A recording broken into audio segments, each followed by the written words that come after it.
జాగ్రత్త. అట్లాగు సీటు ఎన్ని పెట్టిందో అది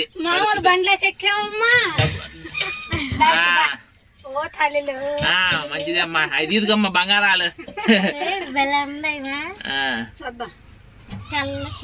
ఒకటే మన ఆటోలోనే కానిపోయినట్టుంది.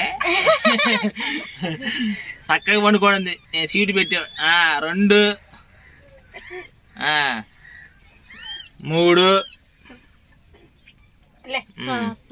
3 3 అబ్బా.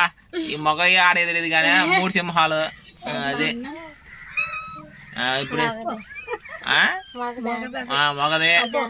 మొగదేనా? సరేలే బా. ఏదైతే మనకెందుకులే కానీ ఆటో ధన్యం అయిపోయింది అబ్బా ఈరోజు.